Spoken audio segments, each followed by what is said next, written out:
Ating kilalanin ang kilalang aktor at heartthrob na si Piolo Pascual. Si Piolo Pascual ay ipinanganak noong January 12, 1977 sa Pilipinas. Ang kanyang buong pangalan ay Piolo Jose Pascual. Siya ay anak ni na Pascual Pascual na isang Amerikano at Amelia Pascual na isa namang Pilipina. Ang kanyang ama ay isang businessman sa Amerika habang ang kanyang ina ay si Amelia ay isang may bahay lamang. Si Piolo Pascual ay may anim na mga kapatid na sina Chicky, Chu, Choi, Pam Pascual, Pauline Pascual at Patricia Pascual. Lumaki siya sa isang malaki at simpleng pamilya, kaya naman lumaki ang aktor sa pagiging mabait at hindi mayabang.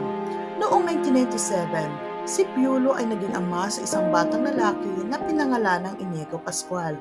Ang ina ni Inigo ay isang non-showbiz personality na si Samantha Luis, na isang businesswoman. Kahit na naghiwalay ang aktor at ang karelasyon nito na si Samantha, nanatili silang magkaibigan at parehong nakatuon sa pagpalaki ng kanilang anak. Si Piolo ay naging hands-on na ama kay Inigo at patuloy na nagbibigay ng suporta sa kanyang tinatahak na landas sa mundo ng showbiz. Sa kasalukuyan, si Inigo Pascual ay isang kilalang artista. Unti-unti din niyang sinusunod sa yapak ng kanyang ama sa industriya ng entertainment. Siya ay isang singer at aktor na patuloy na bumubuo ng kanyang sariling pangalan sa showbiz. Bago pa man siya naging sikat na artista, si Piolo ay nagsimula sa kanyang karera bilang isang modelo noong dekada 90. Pumasok siya sa showbiz noong lumahok siya sa mga commercial at TV shows. Ang kanyang unang role sa telebisyon ay sa seryeng Mga Anghel na Walang Langit noong 1998. Matapos nito, nagkaroon siya ng mga supporting roles sa iba't ibang shows at pelikula. Ang kanyang unang pelikula ay Lihim ng Kambal na Dugo noong 1998 na nagbigay sa kanya ng pagkakataong maipakita ang kanyang talento sa pag-arte. Nasundan ito ng ilapang mga pelikula ngunit hindi niya agad nakamit ang madaliang tagumpay. Nagsikap siya at nagpatuloy sa pag-arte sa iba't ibang proyekto upang patunayan ang kanyang kakayahan. Di kalaunan ay unti-unti siyang nakilala at naging sikat sa larangan ng pag-arte.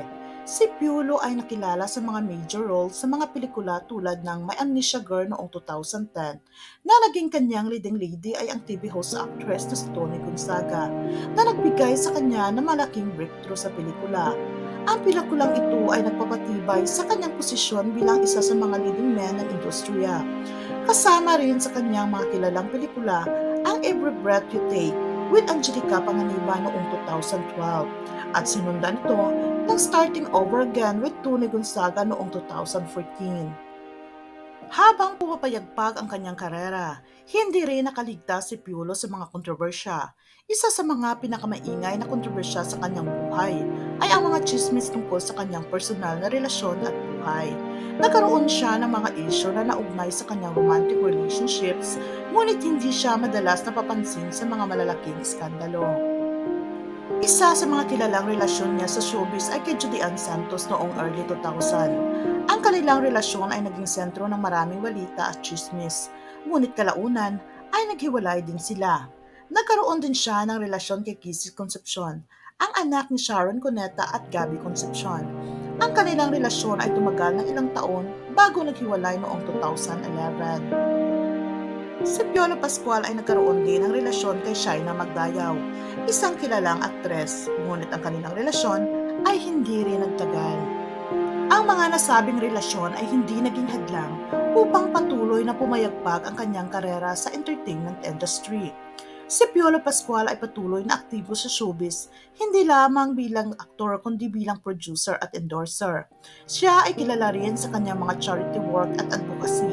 Sa kabila ng mga pagsubok sa kanyang personal na buhay, si Piolo ay patuloy na hinahangaan dahil sa kanyang dedikasyon at kontribusyon sa industriya ng entertainment sa Pilipinas. Ang kanyang buhay at karera ay isang inspirasyon sa marami na nagpapakita ng kanyang resilience at commitment sa kanyang pagiging mahusay na aktor. Kung nagustuhan ninyo ang aking video, please like and subscribe. Ang channel na ito ay pawang katotohanan lamang at walang halong fake news. Maraming salamat. Ingat!